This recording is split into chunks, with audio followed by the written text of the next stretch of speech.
Salut à tous, salut à toutes, salut les geeks, salut les geekettes. Je suis bien content de vous retrouver dans cet épisode, le deuxième de la saison 2. Bienvenue au petit nouveau. Si vous découvrez l'émission, ici on aime les comics, les mangas et le ciné, donc on en parle de ces trois médiums. Dans un premier temps, dans le Tu sors ou je te sors, où je vous parle de mes dernières lectures et visionnages. Aujourd'hui, on a du Batman, 3 Jokers en comics, Kaiju numéro 8 en manga, et évidemment Venom en ciné, et toujours un petit peu plus, ça c'est les gros titres. Ensuite, on a la boîte de chocolat, là c'est les sorties que j'attends, puis Les Temps Anciens, une œuvre du passé qui m'a marqué, et aujourd'hui on va sur du ciné avec Bienvenue à Gattaca, merci à Ben SF sur Twitch, qui m'a soufflé l'idée, et les potes qui suivent le Yugs pour m'avoir donné cette idée de parler de ce film bien trop cool, et on termine avec le partage, et cette semaine on va se cultiver un petit peu avec une expo super stylée. Et du coup, on va commencer sans plus attendre les potes, on va commencer. C'est parti pour le Tu sors ou je te sors.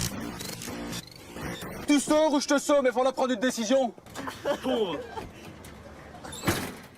Et avant de parler de Batman, on va faire un petit tour du côté indé. On va parler de Infidèle, arrivé le 8 octobre chez nos libraires préférés. Nos petits libraires là, les petits libraires. Écrit par Pornsak Pichetshot.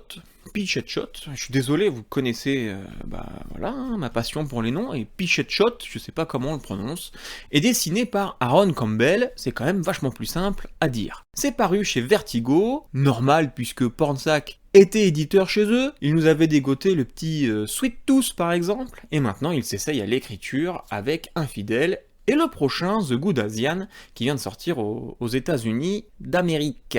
Tous les débuts de mois, je regarde les prochaines sorties qui peuvent m'intéresser, et j'annote à côté un point d'interrogation quand c'est des nouvelles séries, ou quand je doute. Et une fois que je suis devant, je me décide à la prendre ou non. Ou alors, je mets un petit V de validé, qui veut dire que c'est sûr que je vais le prendre, et Infidèle, j'ai mis validé direct, parce que cette couve, elle est folle. On sait direct de quoi on va parler. Ou au moins, qu'on n'est pas là pour plaisanter. On y voit une femme, avec un voile, de dos, le visage légèrement tourné vers nous, tout est rouge, sauf une main, bleue, un bleu crado, avec un bras un peu tordu et des griffes à la place des ongles, qui semblent vouloir attraper la demoiselle. Dès qu'on voit cette image, ça saute aux yeux, on peut pas passer à côté sans la remarquer. La couleur, l'ambiance, et puis une femme voilée dans un récit horrifique, c'est pas commun, donc ça m'a piqué mon attention. Bon, une bonne histoire, c'est pas une bonne couve, mais on va pas se mentir, ça aide quand même. Infidèle, c'est l'histoire d'une jeune musulmane à New York, Aïcha, qui vient de débarquer dans un superbe immeuble de style insalubre, et elle vit avec la fille de son mec, une petite fan de Star Wars,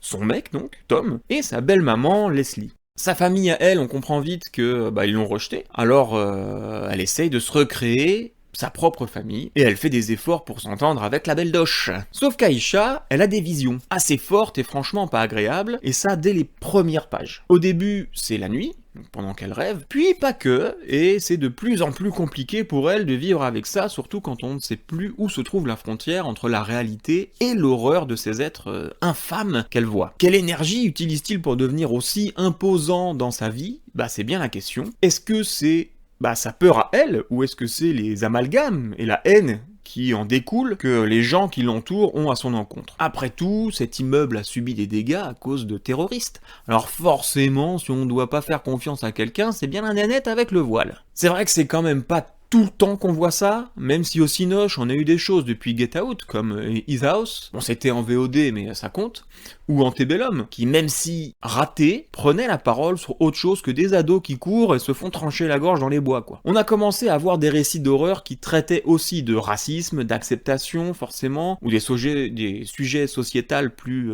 généralement. Et donc cette BD fait penser à ce mouvement. Voilà. Le comics et le cinéma en même temps, c'est pas si éloigné, demandez à Alan Moore ou à Frank Miller. Donc oui, c'est bien de vouloir parler d'un vrai sujet par ce biais, mais c'est pas pour ça que c'est réussi, non.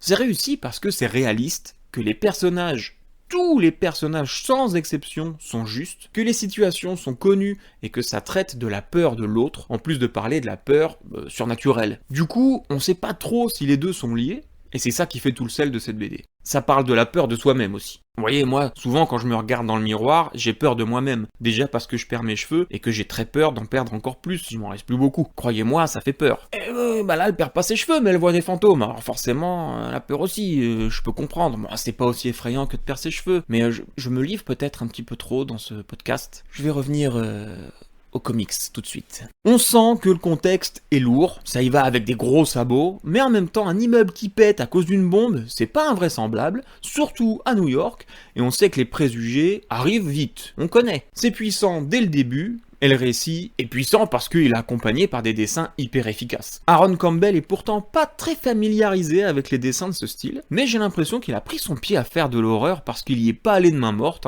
Même si c'est pas gore, ça reste étrange et gênant. Pas gênant dans le sens où oh, je suis indisposé, je suis gêné. Non, en fait tout colle bien parce que l'histoire est dérangeante par bien des aspects, que ce soit les potes qui doutent à cause des origines, que ce soit les belles-mères à l'air sympathiques mais qui apparemment cachent leur jeu, ou que ce soit les visions nauséabondes et épouvantables que nous partage Aïcha, et les images justement nous aident à mettre tout ça en évidence. C'est aussi le premier scénario de Pichet Shot, et même s'il n'est pas nouveau dans le monde du comics, il est nouveau dans le game de l'écriture d'une histoire. Il a su délivrer un tableau harmonieux, bien que peu original dans la structure, mais utiliser l'islam et l'intolérance, ça le rend exceptionnel. Alors je vais m'arrêter un chouille parce qu'il pleut très fort et que j'imagine que ça doit grésiller dans vos oreilles. Je reviens plus tard, et vous ne l'entendrez même pas. La magie du montage. Donc je résume, c'est très bien dessiné, j'ai pas parlé de ça, mais les couleurs de José Villarrubia sont folles, l'histoire est politisée, mais pas cliché, faut croire qu'on a une pépite. Pepper Pornsack, en travaillant dans l'édition, il a dû se faire les bons contacts et s'entourer de personnes qui pouvaient mettre son travail en valeur, mais genre au max. Bon, la fin est un chouille,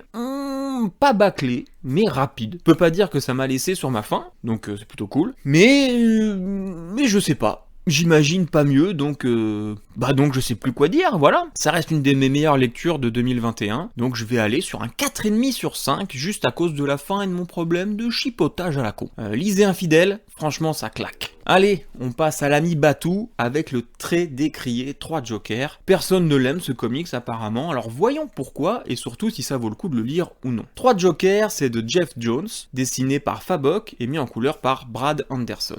Si vous ne les connaissez pas, je résume, c'est du beau monde. Le projet 3 Jokers est dans les tiroirs depuis un bon moment, 2016 quand même, et c'est déjà paru depuis 1 an aux US. Chez nous, c'est arrivé le 1er octobre, chez Urban Comics, forcément ceux qui font Batman, DC, Comics et tout ça. Donc dans 3 Jokers, on apprend qu'il n'existe pas un, mais bien 3 Jokers. Ouh là là, dis donc que je vais pas deviner. On l'apprend relativement vite, car 3 scènes de crime arrivées au même moment, mais dans 3 lieux distincts, ont été découverts, et les 3 ont visiblement été commis par la même personne. Avez-vous la réponse? Qui c'est donc qui a fait ce crime? Ces crimes? Allez, jouez donc à la maison, qui a l'origine de ces meurtres? Réponse A, le Joker. Réponse B, Batman. Réponse C, le bouffon vert. Ou réponse D, pardon, cela ne m'intéresse nullement, je ne lis que des livres traitant de l'engagement intellectuel dans le monde contemporain et les effets politiques des transferts culturels. Alors, qui a dit la réponse D?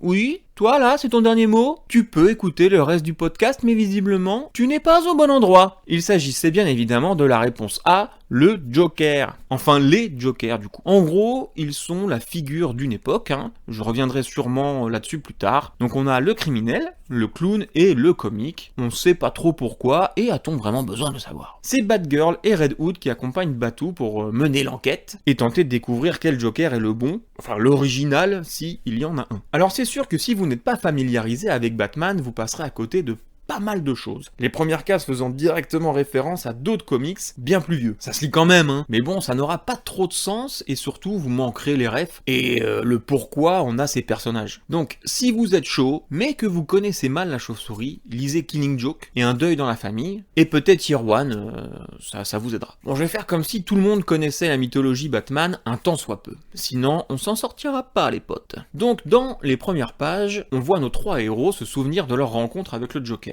Barbara dans Killing Joke, qui se fait tirer dessus, Red Hood, l'ancien Robin, tué par le Joker, et salement, Oui, tué, je sais, il est là, donc il est pas mort. Mais à l'époque, si, il l'était. Et Batman, lui, revit plusieurs souvenirs de jeunesse, certains avec Bane, le Sphinx, plusieurs avec le Joker, et un autre, mais important, celui avec Joe Chill, l'assassin de ses parents. C'est en 3 tiers, c'est en 3 chapitres. Donc le premier tiers est très rapide, un peu trop rapide à mon goût, et c'est pas à cause de Flash, hein, c'est pas pour ça que ça va très très vite, c'est parce que le fait qu'il y ait 3 Jokers ne choque personne dans cette BD. Alors Batman paraît surpris, mais il me semble qu'il était déjà au courant, les experts de Justice League, vous là qui écoutez, pourraient peut-être mieux parler que moi de ça, mais je crois bien qu'il savait pour le meurtrier de ses parents, et aussi pour les Jokers. Bref, là il est surpris, donc ça me surprend. Mais passons. On n'a pas vraiment le temps de comprendre le contexte, c'est comme ça, ils sont 3 et on fonce tête baissée à la rencontre des 3 méchants au sourire angoissant. On nous présente donc 3 Jokers qu'on a du mal, je dois bien avouer, à reconnaître dans les designs. Le criminel sourit peu, c'est apparemment le premier qui correspond au Joker plus cynique des débuts de Batman. Le deuxième, le comique, que je trouve le plus flippant et le plus intéressant, c'est l'incarnation du Joker que j'ai connu au début de mes lectures, donc je l'aime bien, j'ai un petit peu d'affect pour celui-ci. C'est celui d'Alan Moore, quoi, par exemple, un psychopathe. Et enfin, on a le clown le plus excentrique, celui qui a fait bobo à Robin. Finalement, Jeff, l'auteur, quoi, se rattrape sur la seconde partie et recontextualise le tout, même le rythme était pas mal. Il manquait un peu d'explication dans les premiers pas du bouquin. Là, il commence à mettre du lien entre Batman, Barbara et Jason, du lien même, et on comprend un petit peu mieux pourquoi on a 3 méchants, même si c'est pas hyper creusé, mais en même temps, le récit est un peu un compte à rebours,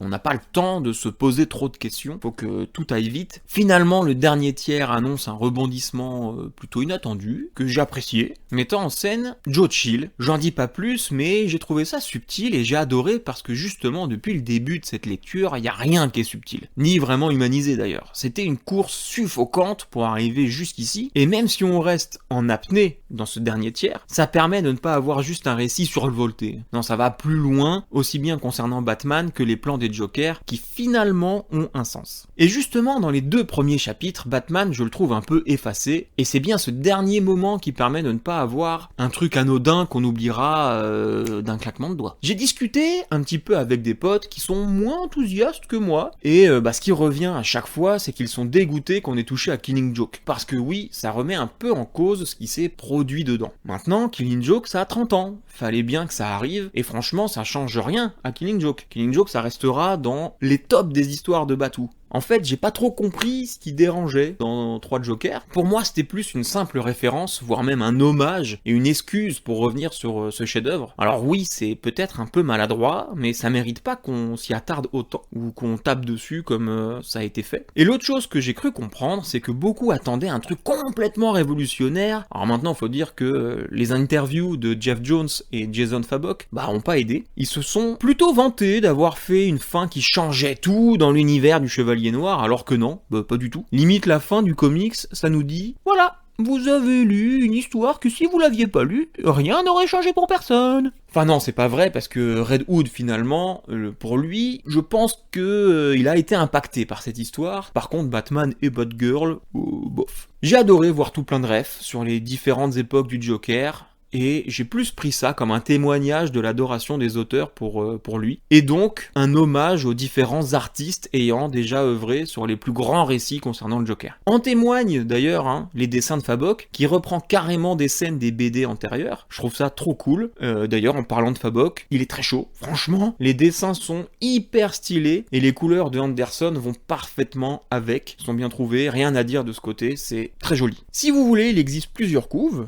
Perso, j'aime bien Red Hood, que le côté badass, rebelle, et puis violent comme ça, wouh, pampan, avec des flingues. Donc j'ai pris celle-ci, j'ai pris la couve avec Red Hood, mais sinon vous en avez une avec Batman, une avec Batgirl, ou sinon vous avez l'original avec les 3 Jokers. J'ai plus hésité avec celle-ci parce que on parle quand même du Joker en vrai, pas de Red Hood. Mais bon, c'est quand même un petit peu mon chouchou. S'il y avait eu un Nightwing, j'aurais pris Nightwing, mais il est pas dans l'histoire. Donc pour résumer, c'est pas très long, peut-être un chouille trop rapide, ça va pas super loin, mais c'est agréable. Si au lieu de voir une réécriture de l'histoire, on y voit plutôt un joli clin d'œil, c'est beau. Et le vrai problème, c'est que c'était trop attendu, et donc déceptif au vu de ce qui avait été annoncé. Mais si on enlève ça, ça reste rythmé et prenant. Donc pour moi, oui, c'était pas la lecture de dingue, mais j'ai apprécié, donc un 3,5 sur 5 pour ce 3 Joker, qui mérite quand même qu'on lui laisse sa chance. Et puis on va passer au manga, et puis voilà. Et d'ailleurs, du manga, on en a un petit peu moins aujourd'hui, parce que j'ai lu surtout des suites, donc la fin de Survivor's Club, par exemple, je vous en parlais dans le dernier épisode, c'est bien, c'est dans la lignée des 2 premiers, toujours aussi spectaculaire, c'était vraiment pas mal, hein, une petite série en 3 tomes, plutôt cool. J'ai aussi rattrapé le retard sur Spy X Family, j'ai lu le tome 5, bon ça perd un petit peu de rythme, ça commence à tourner en rond, ça s'étire beaucoup pour pas grand chose, mais ça reste sympa, et comme on s'est attaché au perso, et que ça commençait quand même super fort dès le départ, c'est normal que ça perde un petit peu en rythme maintenant, voilà, donc c'est pas une série que je vais lâcher, ça c'est sûr.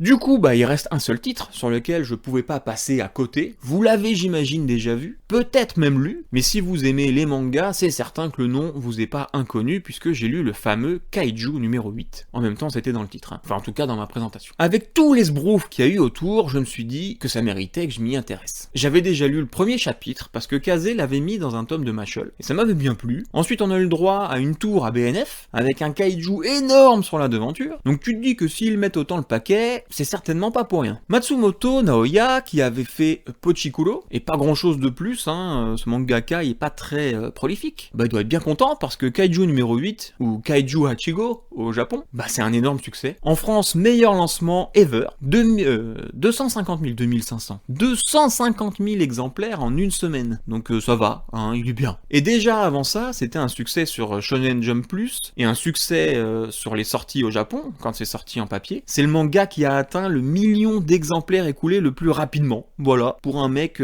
qui fait pas grand chose d'habitude, je trouve que c'est plutôt cool, il s'en sort bien, hein, le petit loulou. Dans ce manga, les kaiju, donc pour ceux qui connaissent pas ce terme, Godzilla, c'est un kaiju, par exemple, ça vient du Japon, mais on en voit dans des films style Pacific Rim, voilà, au moins tout le monde ou presque voit ce qu'est un kaiju maintenant, donc c'est des grosses bébêtes, des gros monstres, quoi. Donc là, ils sont bien présents, et ils sortent de nulle part. Ça fait partie du quotidien des habitants, et il y a même une milice prévue pour les abattre. On a des yoju, donc des petits monstres, et des hanju, la version mastoc. Sauf que, quand la JA-KDF, force de défense japonaise anti-kaiju, passe pour les tuer, il faut bien que quelqu'un nettoie. Donc JA-KDF, force de défense japonaise anti-kaiju, c'est pas vraiment dans l'ordre, hein, mais bon, c'est écrit comme ça dans le manga, alors je le dis comme ça. Et du coup, bah ceux qui nettoient, dedans, il y a notre héros, Kafka Ibino, 32 ans, qui, n'arrivant pas à passer les concours pour rentrer dans les forces de défense, s'est reconverti en nettoyeur. Et son boulot, bah il le fait bien, et finalement, c'est pas sans risque non plus. Surtout quand il doit nettoyer les intestins. Il est loin de la promesse qu'il avait fait à Mina Hachiro, quand ils étaient gosses, mais elle, par contre, elle l'a pas attendu pour devenir une surdouée du cassage de tronches de grosses bestioles. Donc sa situation, c'est pas la folie au pépère, et Reno Ichikawa, qui du haut de ses 18 ans a encore ses rêves intacts, vient d'intégrer l'équipe de notre héros, anti-héros. Et lui, il compte bien passer les concours et ne pas abandonner. Et bim, ça il se le prend en pleine face Kafka. Sauf que Kafka sauve son apprenti in extremis avant que les forces de défense ne neutralisent la bébête.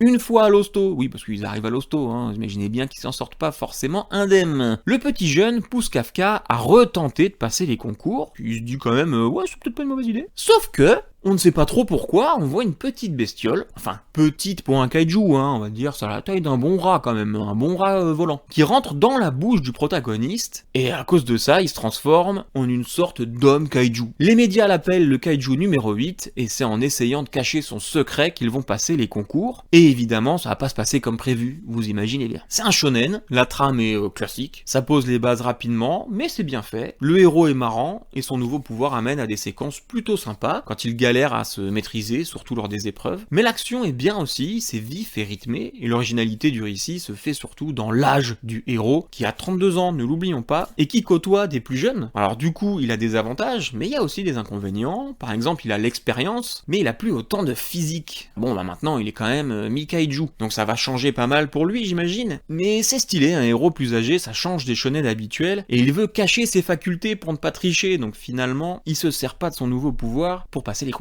Au-delà de ça, bah c'est pas moche. Alors oui, je préfère les ambiances qu'on retrouve dans les seinen, mais dans les moments plus sérieux de ce manga, il s'est fait preuve de précision. Je trouve les humains très classiques, mais déjà reconnaissables avec une palette d'émotions assez cool, mais les monstres par contre, là, on parle. Ils pop dans de ses et parfois ils font penser au holo de Bleach, si vous voyez un petit peu à quoi ça ressemble. Donc forcément ça me plaît bien, parce que Bleach, c'est ma jeunesse, oui je suis un papy. Les persos secondaires sont pas mal du tout, je pense aux élèves qui concourent pour intégrer la JAKDF, les examinateurs, Reno, bien sûr la mystérieuse Mina, très mystérieuse Mina. C'est donc très intelligemment écrit pour ce premier tome, ça donne envie de continuer, et le succès est largement mérité, c'est original, c'est drôle, bien fait, bien mis en image, donc franchement, on va pas en rester là, et j'attends la suite. En décembre, le deuxième tome, j'ai hâte! Surtout que ça se termine sur un cliffhanger comme il faut, donc pour ce kaiju numéro 8, on va partir sur un 4 sur 5, parce que je préfère quand même les dessins plus travaillés, mais pour un lectorat qui aime les shonen, on est sur du très très lourd.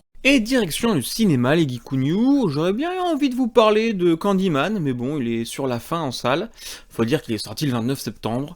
C'est bête parce que je l'aurais défendu, il a pas de super critique, alors que visuellement, il est largement au-dessus de pas mal de choses. Ça reste un film d'horreur, mais chaque plan pourrait être une super photo, et le scénar est quand même pas mal. Les acteurs sont bien aussi, puis j'aimais bien le premier Candyman, donc avoir une petite suite plus de 20 ans après, je trouve ça très très cool. Je trouvais ça réussi, pas autant raté que tout ce qu'on peut lire, ou voir, ou entendre. Donc s'il est dispo vers chez vous, franchement allez-y et faites-vous votre propre idée les potes. Non, là on va parler de quelque chose de plus actuel, Venom Let There Be Carnage, sorti le 20 octobre 2021, ça dure 1h38 avec le générique, donc c'est plutôt très très court, on va dire ça dure 1h25 de film quoi. C'est réalisé par Gollum, ou César si vous préférez la planète des singes, avec au scénario Kelly Marcel, qui avait déjà écrit le premier opus, mais là en co-scénariste, on a un génie de l'écriture, bien connu pour ça, je parle bien sûr de Tom Hardy. À la production on retrouve Tom Hardy, et dans le premier rôle, le trop rare Tom Hardy, ainsi que Tom Hardy pour doubler la voix du symbiote Venom. Un très gros casting donc. Je vais pas tourner autour du pot les potes. Je vous dis tout de suite, je vais spoiler ma propre chronique, parce que je vous dis direct, le film, je lui mets 0 sur 5. Par où commencer? Là, je vais taper dessus.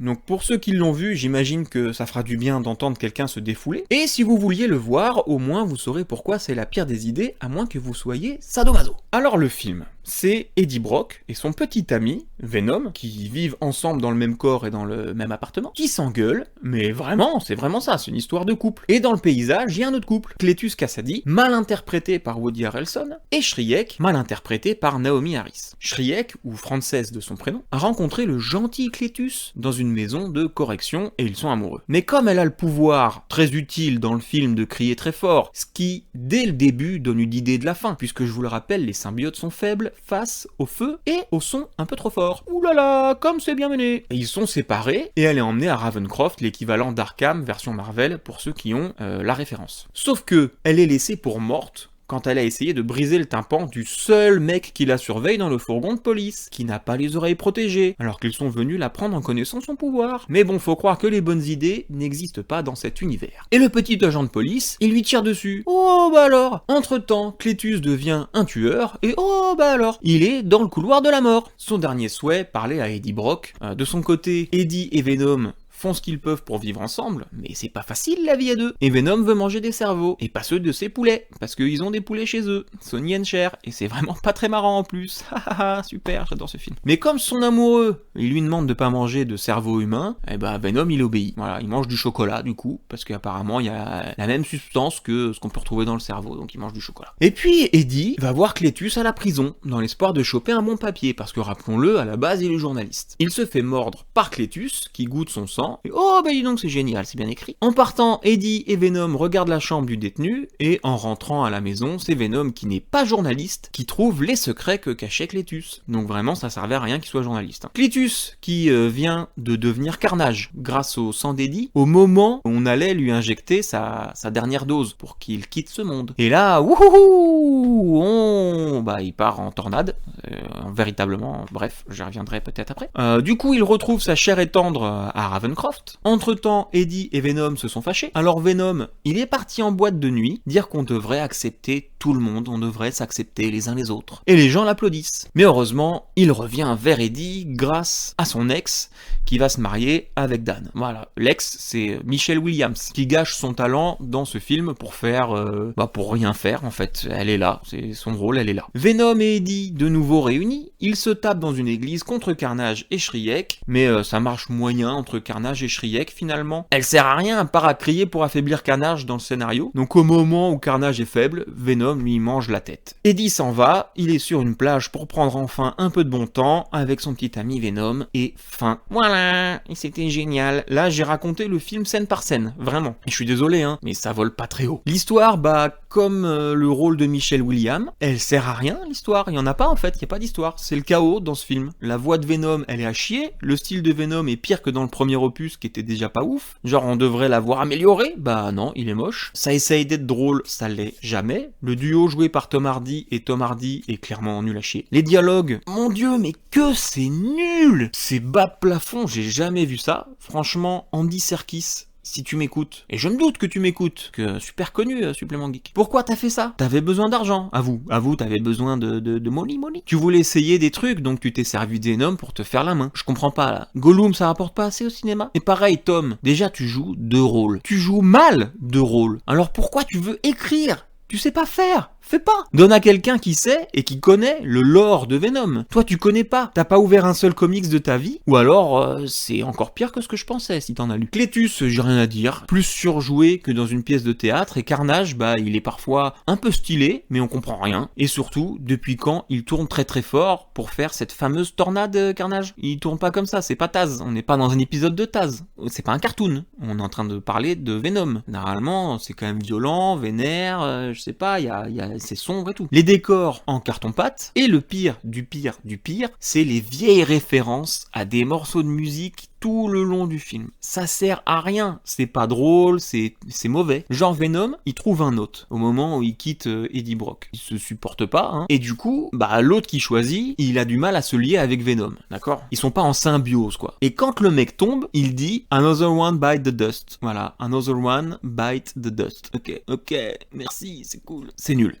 Shriek qui dit en mettant la pâtée à quelqu'un « Oh happy day !» Sérieux, non mais sérieux, t'as pas trouvé une réplique à toi, tu dois aller chercher dans des morceaux de musique pour faire un effet? Mais c'est raté, c'est tellement naze, putain je suis énervé. Et qu'on vienne pas me dire « Oui mais t'as pas compris, c'est le multivers, c'est pas Venom de Spider-Man, c'est un autre symbiote ou je sais pas quoi. » Non, c'est naze, point. Pourquoi faire un multivers? On veut voir Venom nous, on veut pas voir un Venom d'un autre multivers qui excuserait que ce soit nul à chier. Je comprends pas. Moi je veux pas voir un morceau de pétrole qui parle, qui tombe amoureux de son hôte, et qui a une voix horrible et qui fait des blagues dignes d'un CM2 sous LSD. Il y a un moment où je veux voir Venom. Venom, c'est sombre, c'est sale, c'est sérieux, c'est méchant, au moins dans ses débuts, et même s'il voulait pas inclure Spidey, ce qui est déjà la pire des idées. Mais bref, il y avait de quoi faire. Surtout que dans le premier Venom, ça se tapait déjà contre un symbiote. Donc là, finalement, c'est la même chose, sauf qu'il y a encore moins d'action. Il y a juste la bagarre à la fin, mais tout le reste, c'est du fouillis. Voilà. C'est juste les deux, Eddie et Venom, qui se parlent tout le long, et vite fait la bagarre à la fin. Voilà, c'est tout. Mais sinon, c'est raté. Il y avait tellement de choses à faire. Vous pouvez utiliser les symbiotes autrement, voire une bataille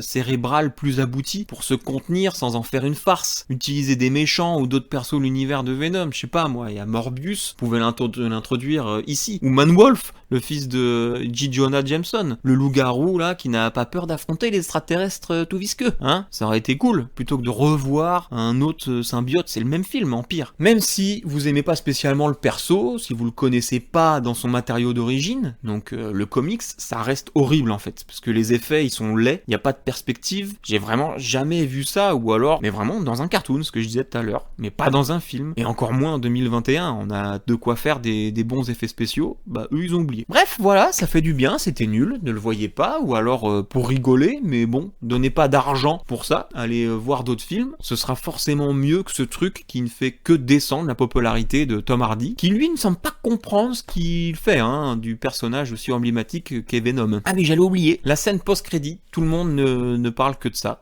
Pour comprendre, là par contre, faut lire le comics pour comprendre cette partie. Tout est connecté pour les symbiotes, ils peuvent ressentir tous les autres êtres de leur espèce. Ils appellent ça la ruche. Venom dit à Eddie de se laisser faire pour qu'il voit ce que lui aperçoit, sauf que ça tourne mal et ils sont projetés dans un autre univers où Spidey passe à la télé mais sans masque. Et Venom semble le reconnaître. Meilleure scène du film, mais bon, faire 2 opus aussi ratés pour finalement arriver à une scène post-crédit comme ça vaut pas le coup. Au cas où vous voudriez toujours aller le voir, il n'y a pas de scène post-générique, juste celle post-crédit. Donc après celle-ci, vous pouvez fuir la salle de cinéma ou casser un écran ou vous crever les yeux pour ne plus jamais revoir une dope pareille. Moi perso, j'hésite à le faire, hein, mais bon, pas avant The Batman quand même. Peut-être qu'après je me crèverai les yeux, parce que s'il nous faut un Venom 3, ce qui est prévu, je pense que je vais pas m'en sortir vivant. Voilà, je reste donc sur mon 0 sur 5. Et voilà pour le Tu sors ou je te sors, qui finit sur Venom, qui était nul à chier, allez voir Candyman. Bon, j'ai une petite faim, c'est le moment d'ouvrir la boîte de chocolat.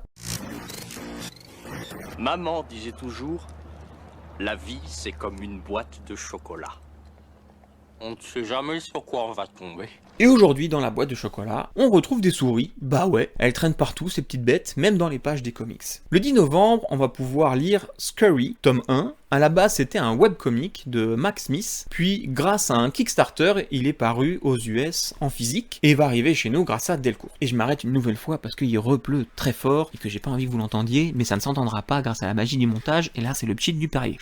Dans cette histoire, pas d'humains, parce qu'on a tous disparu, il fait froid, il fait sombre, parce que le soleil a décidé de laisser la place à une pluie empoisonnée qui décime tout ce qu'elle touche, et une famille de souris essaye de survivre à cet hiver interminable. Voilà déjà, ça annonce la couleur, hein. Tu croyais que j'allais te refiler un Bernard et Bianca ou un Stuart Little? Eh ben non, tu t'es fourré le doigt dans l'œil bien profond, et ça fait mal. Là, c'est des souris qui galèrent bien, qui doivent affronter des rats, des chats, des corbeaux et plein d'autres bestioles pas sympas, et elles pillent des baraques pour trouver de la bouffe, et survivre. Delcourt nous vend ça comme un récit post-apocalyptique violent, et j'ai regardé un petit peu les planches, c'est magnifique, à commencer par la couve, avec une petite souris toute mimi qui semble légèrement affolée. Elle est posée sur un crâne d'homme, et dans une sorte de brume, deux yeux bleus l'épient. Les couleurs sont folles, les dessins sont hyper chiadés, ça fait très concept art de jeux vidéo, je sais pas si vous voyez un peu le genre, avec du flou sur les arrière-plans, des filets de vitesse, des textures qui y font penser, quoi. Ça m'émoustille pas mal cette histoire là, et je suis client de ce genre de design très numérique mais avec du beau détail. Allez voir ça, je pense que ça peut être super cool, et ça sera en 3 tomes. Le 12 novembre, Sean Murphy revient chez Batman et Urban Comics dans la collection DC Black Label, toujours sur White Knight, mais cette fois il va surtout s'intéresser à notre dresseuse de hyènes favorite, Harley Quinn évidemment. Brucey, qui s'était fait choper par les keufs, wesh, t'as vu? Bah il est en tôle encore. Faut dire qu'il a cassé la ville de Gotham avec ses conneries à essayer de nous protéger, et il essaye de faire bonne figure devant ses petits camarades. Les deux loustiques ont maintenant une relation bien différente de celle qu'ils entretenaient quand elle était avec le Joker. Maintenant, elle est maman, et c'est Tipa que le GCPD, Gotham City Police District, la contacte pour travailler sur une affaire, et évidemment elle va devoir affronter les souvenirs de son passé de vilaine. C'est tellement cool, les 2 volumes de Batman White Knight, que je suis obligé de continuer. Sean Murphy est vraiment chaud, il connaît bien Batman et on sent qu'il l'aime, il met des refs de dingue dans ses histoires et il en profite aussi pour placer des éléments de pop culture dans ses pages, parfois du petit 007 par exemple, c'est très mignon. Bon, on sent aussi qu'il préfère le Batman d'avant New 52, et j'avoue qu'il y a des punchlines qui me font bien marrer, et avec lui on a une Harley Quinn plus proche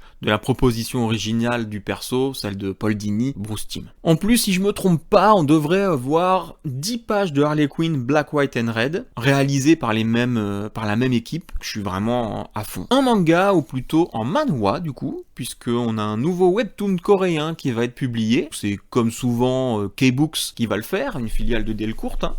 Voilà, donc pour ceux que ça intéresse, c'est dit, K-Books et Delcourt, c'est la même boîte. Puis c'est pas n'importe quel webtoon, c'est Hellbound, celui écrit par Yeon Chang-ho. Si ce nom ne vous dit rien, je vais vous donner une autre œuvre de ce monsieur qui vous parlera un petit peu plus. Le dernier train pour Busan, le film, voilà, là on est d'accord, hein, tout le monde connaît. Bon, Peninsula, il était éclaté au sol, comme dirait la jeunesse. Oui, je suis vieux, mais je reste branché. Je m'informe sur les expressions modernes, ça me donne un côté ringard un peu hipster. N'empêche que ça valait pas Busan, Peninsula. Et qu'ici même, j'en avais parlé, hein, pas forcément de façon sympathique. Mais on n'oublie pas quand même, le dernier train pour Busan, c'était un chef-d'œuvre. Peninsula, c'est un peu genre comme Venom. Bref, on revient sur Hellbound, le tome 1 dessiné par Ju Seok Choi, un dessinateur plutôt coté en Corée, qui a l'habitude de travailler sur des projets de moins grande consommation, et plus sur de la BD d'auteur. Là, il file un coup de main à Yeon, pour nous délivrer un truc qui a l'air de bien envoyer la sauce. En gros, il y a des man qui pensent être des types bien, et ces man, ils reçoivent la visite d'un gars qu'on pourrait décrire comme mystique ou mystérieux ou les deux, et il leur balance que dans 5 heures, ils sont morts, et qu'après ils iront en enfer. Grosse fiesta. Bah les gars, ils ont pas envie de mourir, donc ils essayent de tailler la route, mais quand vient l'heure, ils deviennent cendres, emmenés par des êtres d'un autre monde. Il y en a qui vont y voir une force divine, une sorte d'exemple pour montrer tout ce qui les attend, puis il y a ceux qui veulent en savoir plus et comprendre comment et pourquoi ces créatures sont arrivées et nous tourmentent. Alors en plus du manga, on a aussi une série Netflix qui sortira le 19 novembre, et tenez-vous bien, c'est encore Yeon qui réalise l'adaptation de son propre bouquin. Stylé, moi je trouve ça stylé, bon j'ai vu la bande-annonce, les effets spéciaux, je sais pas trop quoi en penser, mais on peut être surpris en la regardant, et comme je privilégie toujours la lecture, je me dis que de le lire avant, ce sera pas plus mal. Et encore une fois, c'est en seulement 2 tomes, tout ce que j'aime. Bon après ça, on a pas mal de suites, le 10 novembre, on a Purgatory Girl, le dernier tome de la série, Alma, tome 4, Spice Family, tome 6, Noblesse, le tome 3, et d'autres. Donc pour le coup, j'attends plus des suites que des nouveautés, et je pense qu'on parlera de ça plus en profondeur quand ce sera entre mes mains. Surtout Purgatory Girl, hein, je pense que je vous ferai une petite review de la série,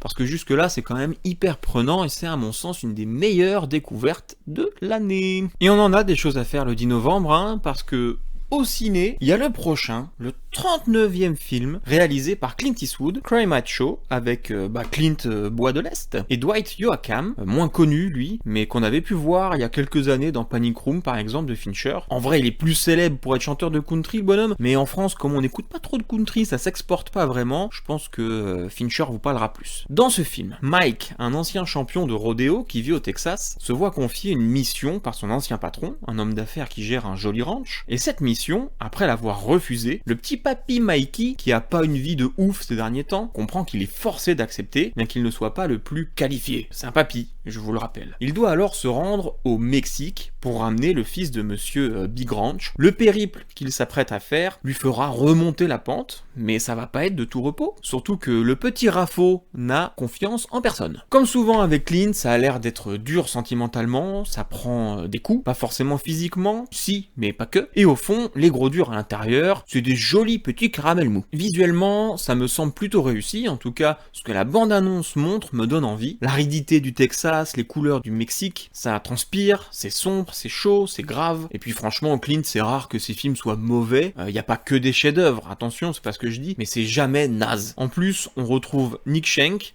qui avait scénarisé Grand Torino et La Mule, bon, moi ça me plaît. C'est une adaptation d'un roman de Richard Nash, des années 70, qui avait déjà tenté d'avoir une version ciné, et déjà avec Clint, hein, mais c'était il y a 40 ans, et à l'époque il se sentait trop jeune pour le faire, et avait dit à Albert Rudy, qui lui avait proposé donc, qu'il verrait bien Robert Mitchum dans le rôle. Alors c'est sûr que maintenant que Clint Eastwood il a 157 ans, il se sent assez vieux, le bonhomme. On a aussi failli avoir une version avec Schwarzy, j'aurais bien voulu voir ça. 2 fois en plus, hein, en 2000 et en 2011, mais ça a pas vu le jour, d'une pour des raisons politiques, parce qu'il était gouverneur, et puis après, je sais pas, en 2011, peut-être que ça s'est pas fait pour d'autres raisons, de financement, ou j'en sais rien. Finalement, Clint est revenu sur ce vieux projet avec Albert Rudy en producteur, et juste pour ça, avoir attendu le bon moment pour faire un film, 40 ans d'attente, quand on le sait, je trouve que ça donne encore plus envie d'aller le voir. Voilà, je l'attends avec impatience. Et c'est fini pour la boîte de chocolat, les petits geekounious, j'espère que vous êtes régalés. On passe maintenant aux temps anciens. Approchez-vous tout le monde, je vais raconter l'histoire des temps anciens aux étrangers. Oh, les temps anciens, l'histoire des temps anciens. C'est au tour du ciné, ce coup-ci, d'avoir son temps ancien. Et c'est avec Bienvenue à Gattaca, sorti en salle le 29 avril 1998.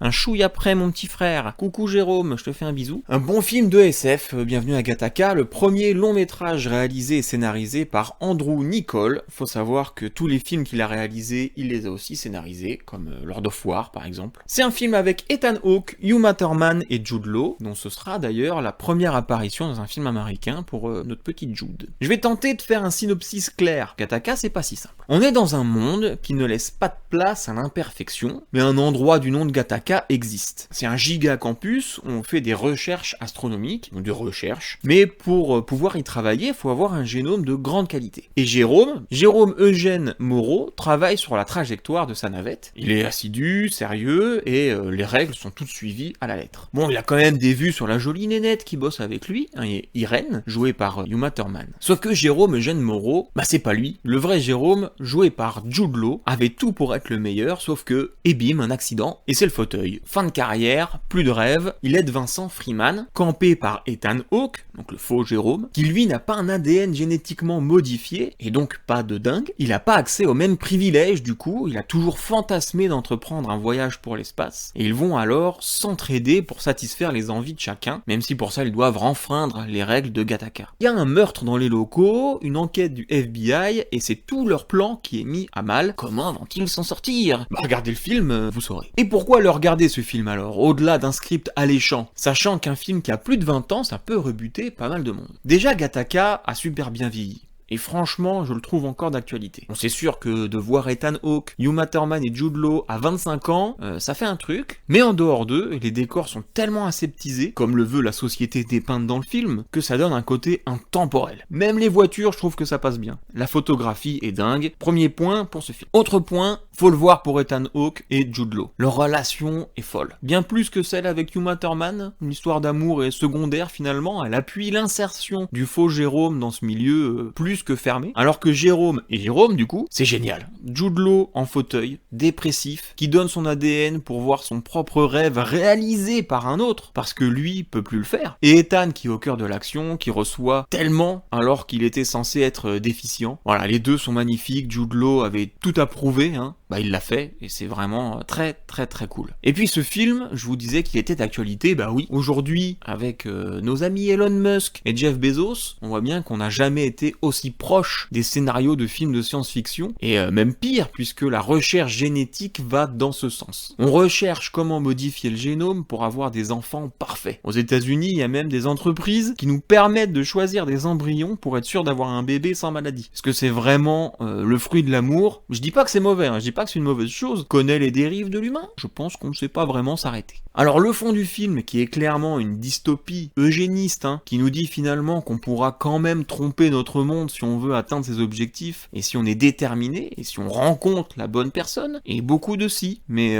ça reste beau et farouchement humain. Et puis la NASA a quand même nommé le film comme étant le plus réaliste et le plus plausible. Ils ont aussi dit qu'Armageddon était le moins vraisemblable. Oh bon, j'aurais dit l'inverse. Bref, ce film est trop stylé, les acteurs sont géniaux, le scénario est ouf, Andrew Niccol très très chaud hein, quand il s'agit d'écrire. On lui doit le scénario hein, de Truman Show. Il aime l'anticipation, le jeune homme, et surtout ce film est un chef-d'œuvre pour le réalisme qu'il arrive à engendrer. Peu de films y arrivent quand il s'agit d'anticipation. Il y a Her, qui le fait très bien, de Spike Jonze, dans un autre style, mais ça c'est une autre histoire. Il reviendra peut-être, parce que j'aime très bien Her. Voilà les potes, regardez Gattaca, c'est vraiment génial. Il y a un peu de tout, de l'action, du suspense, des choses très humaines. Merci à Ben de me l'avoir soufflé, j'ai pris du plaisir à le revoir, je le reverrai parce que c'est vraiment génial. Allez les potes, on file vers le partage. On partage tout ensemble. L'espace, le fil dentaire, même les capotes. Et désolé pour les non-parisiens, puisque pour une fois je vais parler d'une expo, et elle se passe à Paris, au musée du Quai Branly exactement, musée Jacques Chirac, et cette expo c'est l'ultime combat, qui nous fait découvrir les arts martiaux asiatiques au travers d'une multitude d'œuvres. Faut dire que les événements éphémères là-bas sont toujours hyper cool, j'avais déjà vu Enfer et Fantômes d'Asie, ou encore Tatoueur Tatoué, et c'était au top. Là l'expo est encore une fois très complète, on plonge dans le monde des arts martiaux, par région, par pays, avec des extraits de films, des peintures, des statues, des instruments, des armes, des armures, des planches par exemple de manga.